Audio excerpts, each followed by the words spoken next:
Hi, Miss Kate. Magandang gabi po sa inyong lahat. Ako si Jenny. Hindi ko tunay na pangalan. Binago ko na rin ang mga pangalan at lugar sa kwento kong ito para sa privacy ng lahat. Hindi ko sinadya, pero ang kwento kong ito nagsimula sa simpleng pagkahulog at nagtapos sa takot na hindi ko na makalimutan.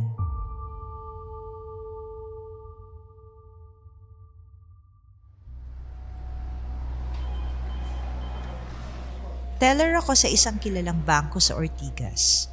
Tahimik lang ako. Trabaho, uwi, tulog. Kakahiwalay ko lang noon sa ex ko. Yung tipong 3 years na, pero puro selos, puro pagod. Kaya sabi ko sa sarili ko, ayoko muna ng kahit sino. Hanggang sa dumating siya.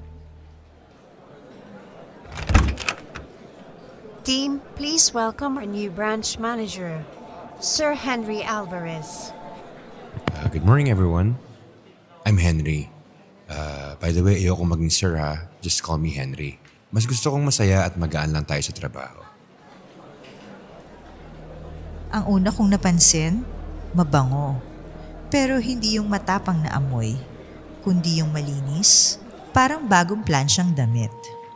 Matangkad, maamo, pero yung titig, matalim. Hindi bastos, pero parang nababasa niya yung iniisip mo. Nang lumapit siya sa counter, tumingin siya diretso sa akin. Hi, you're Jenny, right? Opo. Good. I've heard a lot of good things about you. Nice to meet you, Jenny. Simple lang, pero yung boses niya may bigat. Para bang lahat ng sinabi niya, totoo. Sa unang linggo niya, wala siyang pinagalitan. Palangiti, magalang sa lahat, pati sa janitor. Minsan, nag-iwan pa siya ng paper bag sa pantry. May note na, Para sa lahat, lunch on me. kaya lahat kami aliw sa kanya. Pero si Grace, kasama kong teller, unang nakapansin. Uy, crush ka ni boss. Lagi kang tinitingnan, no? Tigilan mo nga yan. Ewan ko sa'yo, pero kung ako ikaw, papadala na ako sa ganyang pogi. Tumawa lang ako. Ayoko nang umasa. Pero habang tumatagal, hindi ko maiwasang mapansin kasi lagi siyang nandyan.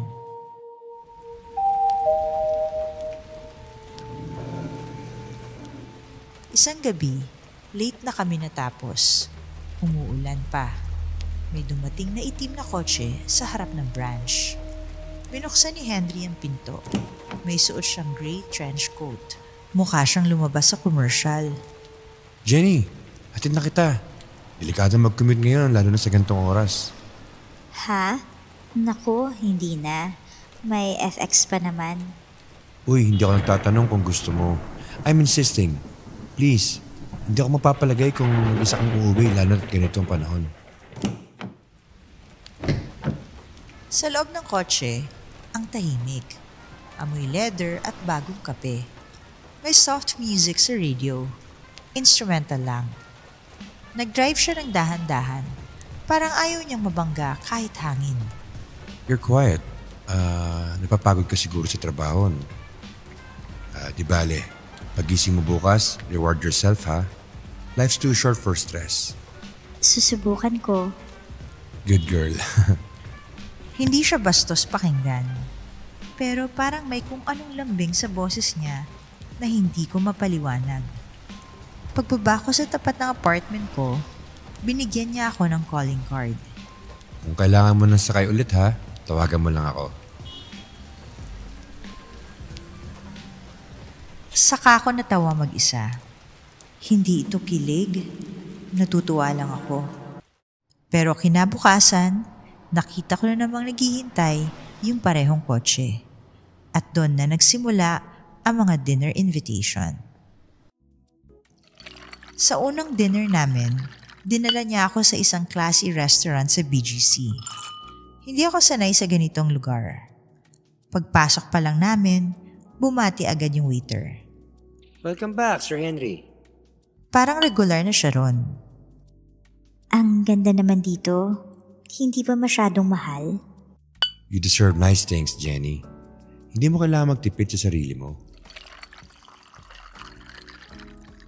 Tinuro niya yung steak. Sinabi niyang medium rare lang, huwag sobra. Tapos ngumiti.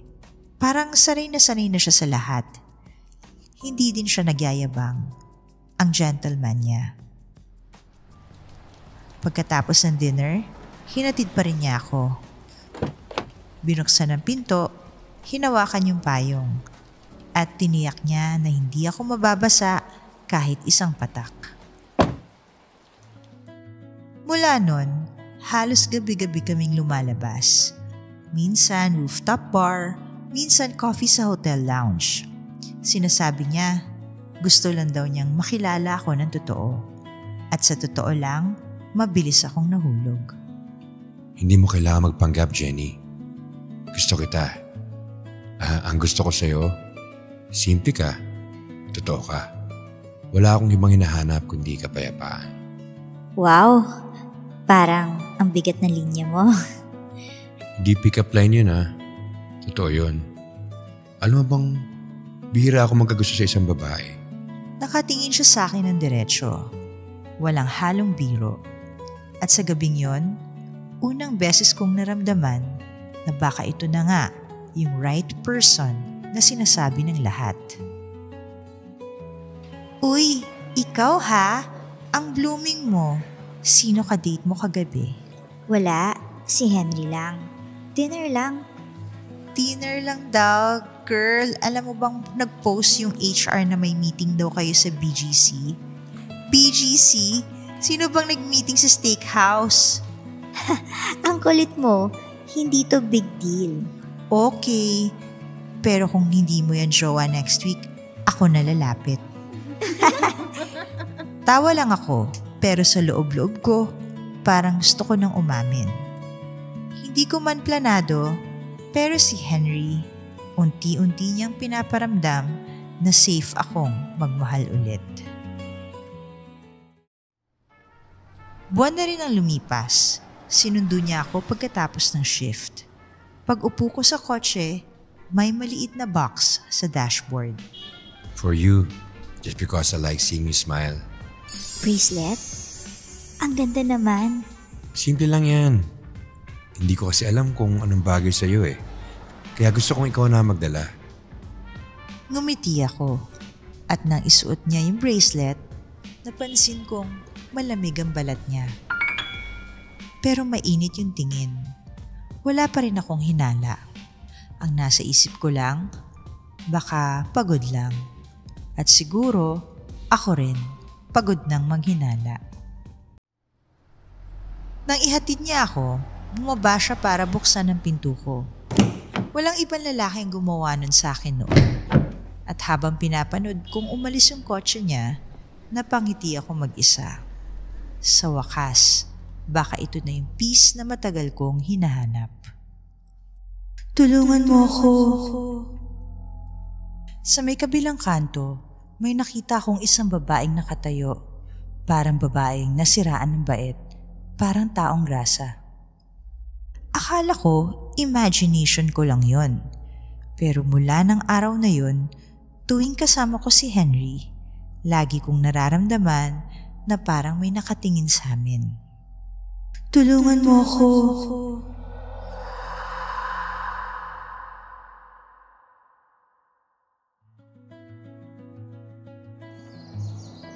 Tatlong buwan na rin kaming lumalabas ni Henry.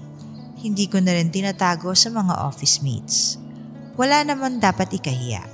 Maayos, disente, at higit sa lahat, mabait na lalaki. At higit sa lahat, mabait na lalaki si Henry. Parang imposible ngang may bahid ng mali sa kanya. So, confirmed? Kayo na ni boss? Hindi naman kailangan lagyan ng label. So it's complicated. Nako Jenny, ingat sa mga lalaking masyadong perpekto ha? Tumawa lang ako.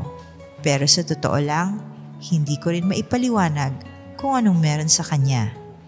Lahat ng ginagawa niya, tama. Lahat ng galaw, maayos. Parang script ng pelikula na sinadya para pasayahin ako. Madalas niya akong sunduin pagkatapos ng shift. Pagbukas ko pa lang ng pinto, amoy leather at coffee na agad. May maliit na bouquet sa passenger seat at lagi siyang nakangiti. Rough day? Medyo, oo. Then let me make it better. Dinner tayo, tara. Ako bahala. Hindi ko alam kung sinong babae ang tatanggi ron. Kahit pagod, sumasama ako. At sa bawat gabi, sa iba't ibang lugar niya ako dinadala. Mga restaurant na hindi ko pa napapasukan kahit minsan. Good evening, Sir Henry. Welcome back. Ganun lagi. Welcome back. Parang kilalang kilala na siya ng lahat ng staff. At habang nakaupo ako, pakiramdam ko, ibang mundo yung pinapasok ko tuwing kasama ko siya. You like the food? Oo, sobra. Hindi ko pa natitikman to dati. Well, you should get used to it. You deserve good things, Jenny. Hindi mo kailangan mamuhay ng palaging simple. Hindi ko alam kung compliment ba yon o paalala. Pero sa tuwing tinitingnan niya ako, lahat ng duda natutunaw. Pagkatapos ng dinner, hinahatid niya ako palagi. Bubuksan niya yung pinto ng kotse, iaabot ng payong, tapos tatawa. Safe ka pagkasama mo ko. At ako naman, lagi kong sinasagot ng oo. Sa mga sumunod na linggo, parang fairy tale ang buhay ko.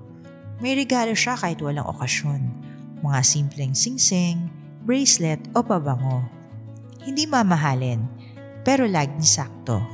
Sabi niya, hindi kailangan mahal ang totoo. At ako, naniwala. Minsan nga, naiyak ako sa tuwa.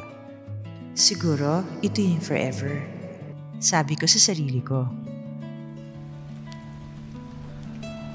Alam mo, Jenny, may mga gabi na ayokong umuwi mag-isa. Tahimik kasi ng bahay ko eh. Ang hirap matulog kapag walang kasama. Bakit hindi ka tumira sa kapatid mo? Wala na akong pamilya. Ako na lang mag-isa. Kaya siguro kita nakilala para punan yung mga tahimik kong gabi. Hindi ako nakasagot.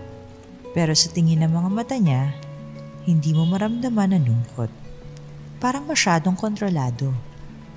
Parang alam niya kung kailan dapat maging malungkot at kailan dapat ngumiti.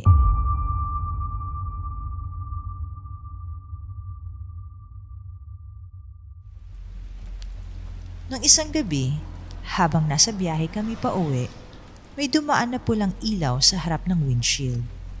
Camera flash galing sa intersection. Bigla siyang napatigil.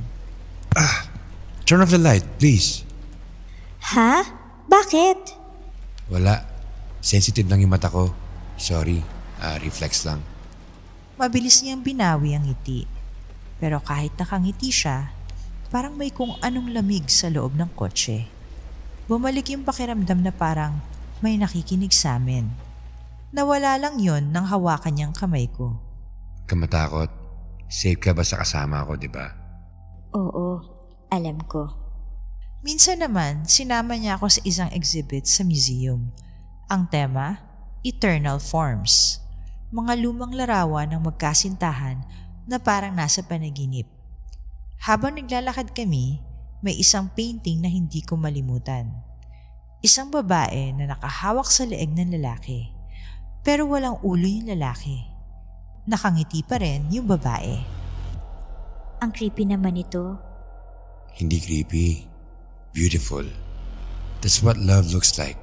Devotion. Kahit mawala na ang ulo. Natawa ako. Pero kinilabutan din. Baka joke lang. Pero sa mga salitang yon, may kung anong bigat na hindi ko maipaliwanag.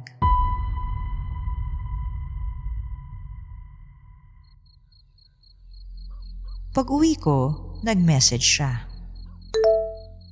Matulog ka na. Dream of me. We're meant to last forever. Nakakakilig pakinggan, 'di ba? Pero ewan, may parte sa akin na biglang kinabahan. Siguro kasi hindi ako sanay sa ganitong kabuting tao. Baka nasasanay pa lang ako sa perpekto.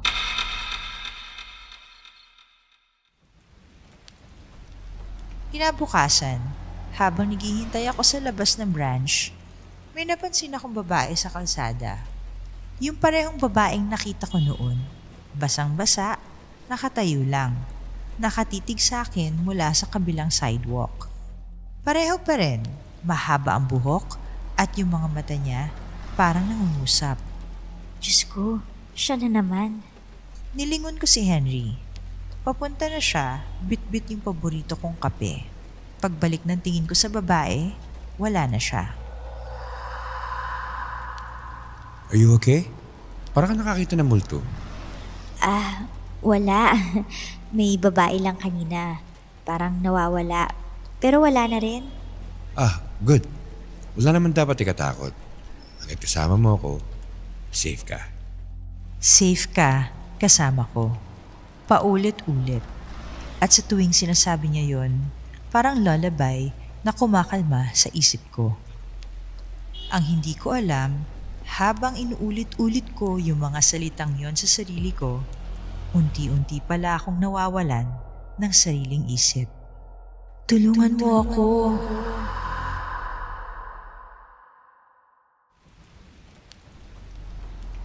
Makalipas ang 3 buwan, parang normal na lang na si Henry ang kasama ko halos gabi-gabi.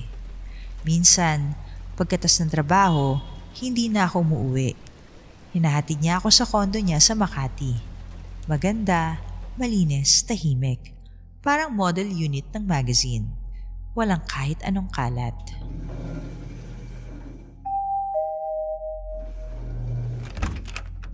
Welcome home. Kahit pansamantala pa lang. Ang linis naman dito. Parang walang nakatira. Mas gusto ko yung ganito. Tahimik, maayos.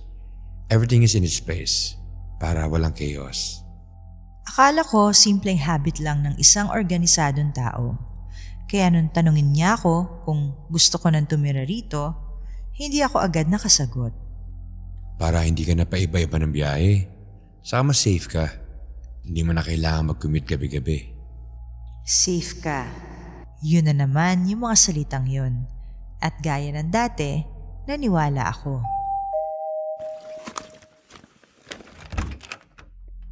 Lumipas lang ang 1 linggo, nakatira na ako sa condo ni Henry. Maganda ang view, city lights na parang between.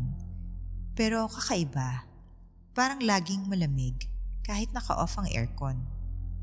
Madalas umaalis si Henry ng maaga. Lagi niyang sinasabi, may meeting.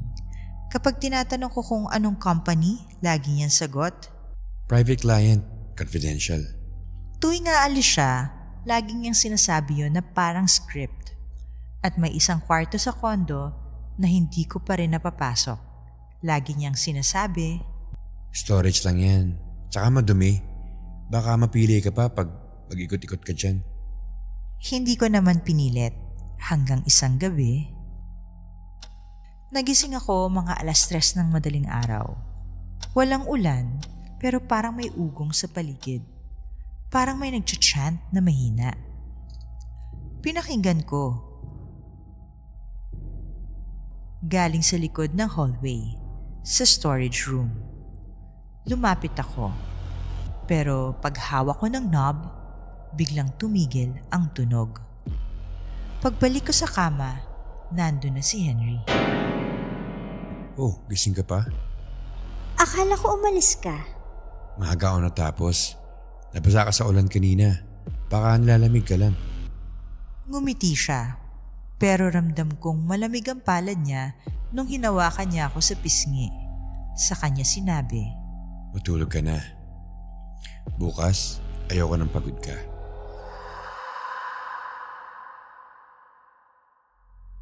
Kinabukasan, pagising ko, wala na naman siya. Pero sa ibabaw ng mesa, may almusal at note. Don't open the window when I'm gone. Love you, H. Nginitian ko lang. Pero habang kumakain, napansin kong yung baso ng tubig sa harap ko gumalaw kahit walang hangin.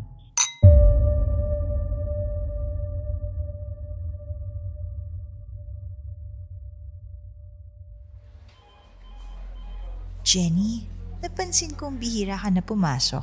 Okay ka lang? Okay lang ako. Lumipat lang ako ng tirahan. Kasama ko na si Henry. Live-in? Ang bilis ah. Sigurado ka ba dyan? Ang hirap kilalanin ang mga taong masyadong perpekto. Ngumiti lang ako. Baka selos lang, sabi ko sa isip ko. Pero pag uwi ko ng gabing yon, may nakita akong kakaiba. May maliit na pendant sa sahig. Parang nalaglag mula sa mesa. Bilog at gawa sa metal. May mga nakaukit na hindi ko mabasa. Malamig kahit bagong linis ang sahig. Nilagay ko sa drawer. Pero nang bumalik ako, makalipas ang ilang minuto, nawala na. Doon na ako kinabahan. Tinext ko si Henry. May naiwan ka bang pendant? Bilog? Parang medalya? Huwag mong gagalawin. Hindi akin yun. Throw it away. Bakit kailangan kong itapon kung hindi naman kanya? Gabi na nang umuwi siya. Tahimik. Hindi siya ngumiti. Dumiretso siya sa kwarto na laging nakasara. Narinig kong parang may humalakhak ng mahina mula sa loob. Hindi boses ni Henry. Mas mababa, mas mabigat. Napasandal ako sa pinto. Pero bago pa ako makinig ulit, bumukas ito ng bahagya. Jenny, sinabi ko nang huwag kang pumunta rito, di ba? Pasensya na. Akala ko may tumawag. Wala ka narinig. Minsan, kapag tahimik ang lugar, gumagawa ng sariling tunog ang isip natin, di ba? Niyakap niya ako. At sa yakap niyang yon, ramdam ko ang lakas ng tibok ng puso niya. Pero malamig pa rin ang balat. At sa loob ng yakap na yon, parang may ibang tinig na bumubulong sa tenga ko. Hindi ka na makakaalis. Napahigpit ako ng kapit sa kanya. At sa halip na takot, pakiramdam ko kalma lang. Parang pinapakalma ko ng isang bagay na hindi ko nakikita. Simula nun, hindi na ako ganap na nag-iisa.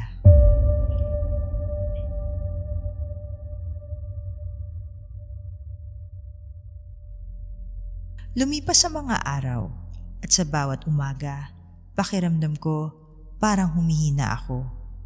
Madali akong mapagod, laging masakit ang ulo ko, at minsan parang may mabigat na nakaupo sa dibdib ko habang natutulog. Hindi ko na rin maalala kung kailan huli kong nakita si Grace. Wala na rin akong balita sa kanya. Ang sabi ni HR, nag-resign daw bigla. Pero nung tinanong ko si Henry tungkol doon, ngumiti lang siya. Minsan, may mga tao talagang kailangan lumayo. Hindi lahat kaya sumabay sa atin. Sa atin, ganun niya palaging sabihin. Parang kami na ang mundo niya. Pero minsan, pakiramdam ko, ako lang ang buhay sa mundong yun.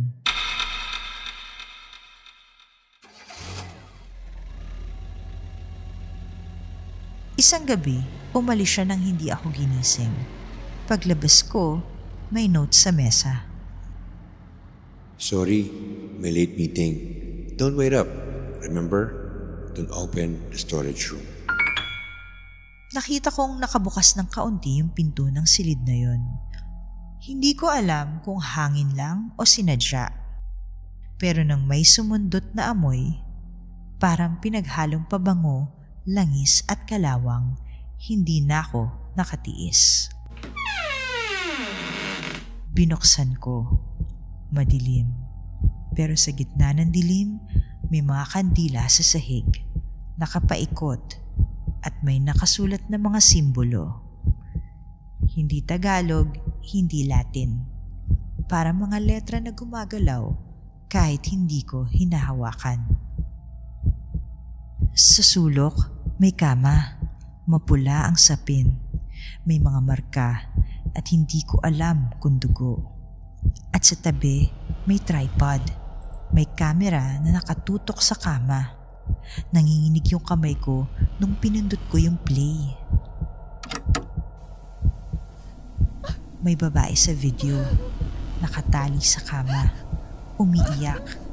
Hindi ko makita ang mukha ng lalaki. Pero yung boses, yung tono, kilala ko. Huwag kang matakot. Makakalaya ka rin. Pero hindi ngayon.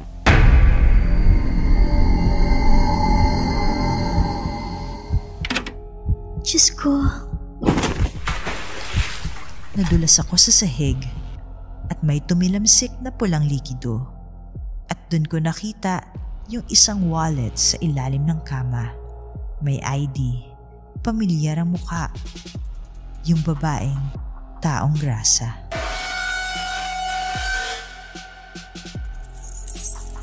Narinig ko ang tunog ng susi. Mabilis ako nagtago sa may aparador. Pumasok si Henry, tahimik, at dumiretso sa loob ng silid. Salamat sa lahat na ibinigay mo sa akin. Na may patuloy ka magbigay ng lakas. Sa bawat hininga ng isa, magkakaroon ako ng isa pang taon.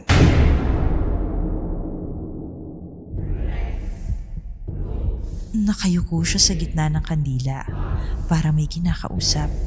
Tapos biglang huminto at sabay sabing, Alam ko nandiyan ka, Jenny.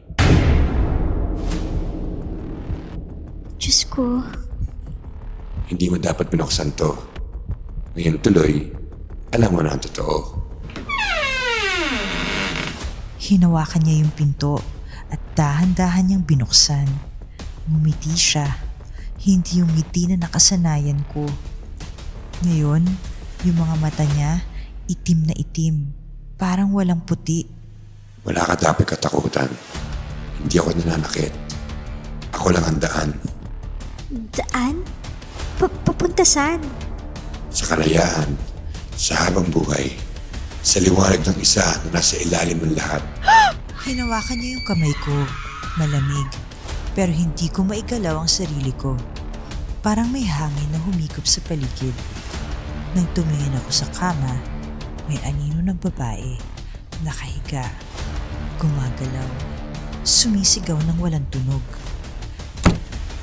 Nabitawan ko yung kamay niya at tumakbo ako palabas. Hindi ko alam kung paano, pero biglang bumigat ang hangin. Parang may mga kamay na humihila sa paa ko habang tumatakbo ako sa hallway. Tulungan niyo ako!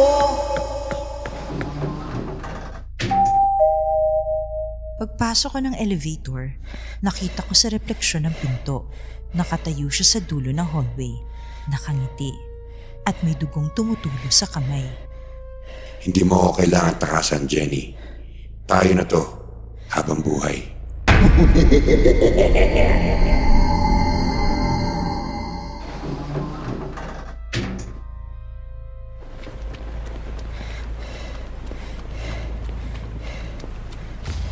Hindi ko alam kung paano ako nakarating sa kalye. Nasa ulan ako, basang-basa, nanginginig. Sa gitna ng dilim, may boses akong narinig mula sa likod. Sabi ko na sa'yo, umalis ka na sana habang maaga pa. Siya yung babaeng taong grasa. Hawak niya yung kamay ko at yung mga mata niya, pagod pero buhay. Sa kanya sinabi, sumunod ka sa akin. Kilala ko ang makakatulong sa atin. At doon, nagsimula ang laban ko.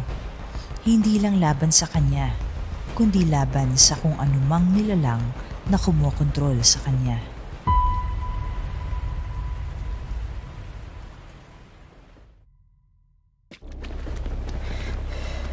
Hindi ko na alam kung gaano katagal akong tumatakbo. Basa ang buong katawan ko, nanginginig. At yung isip ko, parang hindi na sa akin. Ang huling bagay na naaalala ko, yung ngiti ni Henry sa dulo ng hallway. Yung ngiting hindi na sa tao.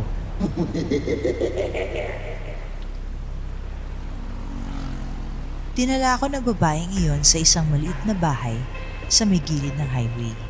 Amoy lumang kahoy, may mga krus sa dingding at may kandilang naglilihap sa lamesa.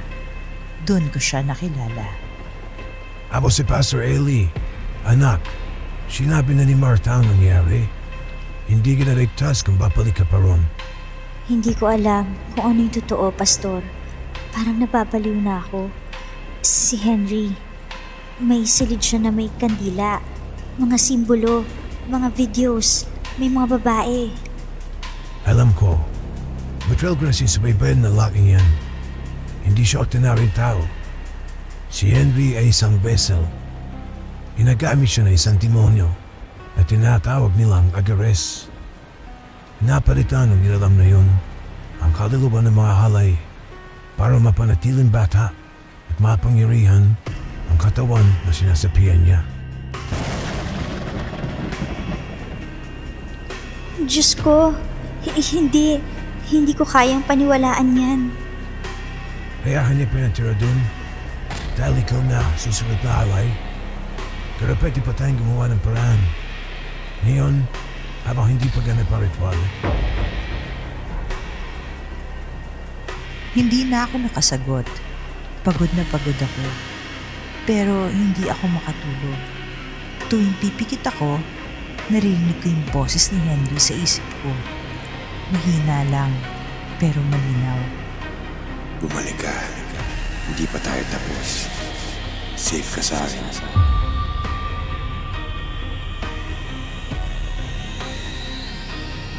Pinagpawisan ako kahit malamig. Kinabukasan, sinabi ni Pastor Eli na kailangang harapin namin siya. Hindi tayo pwedeng tumakbo habang buhay. May kapangyarihan ang dilam na yun kapag natatakot ka. Pero kapag inarap mo siya, yun siya umihina. Paano kung hindi ko kayanin? Hindi ikaw ang nalaban. Ang pananampalataya mo ang nalaban.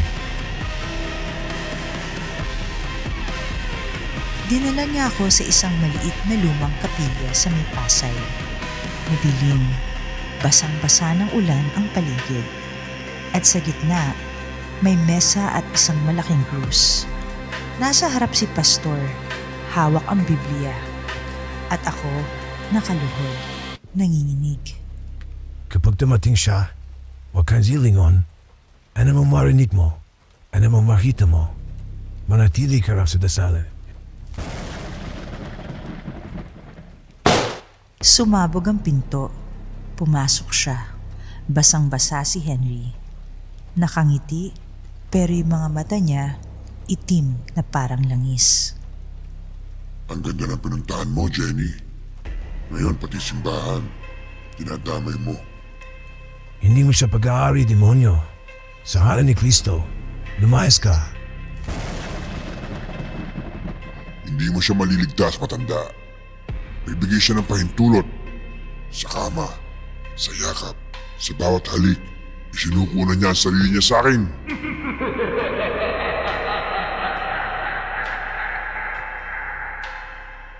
Hindi totoo yan! Hindi ko alam!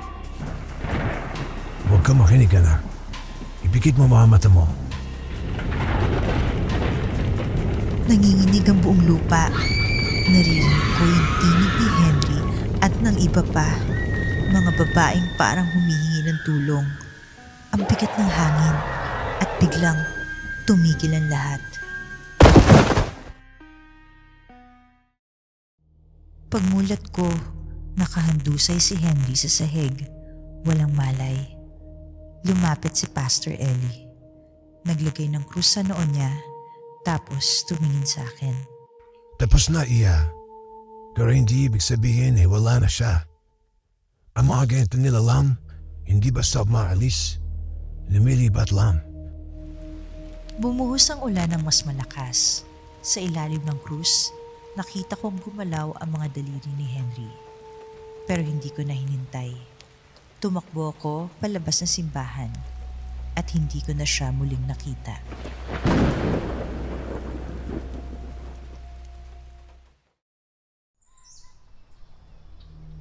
Kinabukasan, dinala ako ni Pastor sa ibang lugar. Isang maliit na bahay sa Bulacan. Wala akong cellphone, wala akong kontak sa kahit kanino. Isang linggo akong halos walang tulog. Tuwing pipikit ako, narinig ko pa rin ang boses niya. Safe ka sa akin, Jenny. Forever. Pero unti-unti, nawala rin yung mga boses. At isang umaga, nagising akong tahimik na lahat. Walang ulan, walang ugong, walang boses sa isip ko. Akala ko tapos na, pero sa salamin, may nakita akong marka sa leeg ko. Parang kamay na maitim. Hindi ko alam kung kailan siya babalik. Pero sa ngayon, buhay pa ako. At yun ang mahalaga. Maraming hindi naniwala sa kwento kong to. Sabi nila, trauma lang daw. O baka hallucination. Pero kahit ganun, lumabas pa rin to sa dyaryo. Headline sa loob ng 3 araw. Bank manager missing. Condotel found with ritual room. Hanggang ngayon, wala pa ring nakikitang katawan ni Henry. Pero minsan, sa tuwing uulan ng malakas, may tawag akong natatanggap. Walang boses sa kabilang linya. Tanging isang mahina at pamilyar na bulong lang. Safe ka sa akin. Kaya kung may lalapit sa inyo na parang perpekto, huwag kayong basta-basta maniwala. Minsan, ang kabaitan, maskara lang ng impyerno. Safe ka sa akin. Kung nagustuhan mo ang kwento, i-like at mag-subscribe ka na. At kung may sarili kang creepy na karanasan, i-share mo sa amin. isipnaligawhorror@gmail.com. Hanggang sa susunod na lagim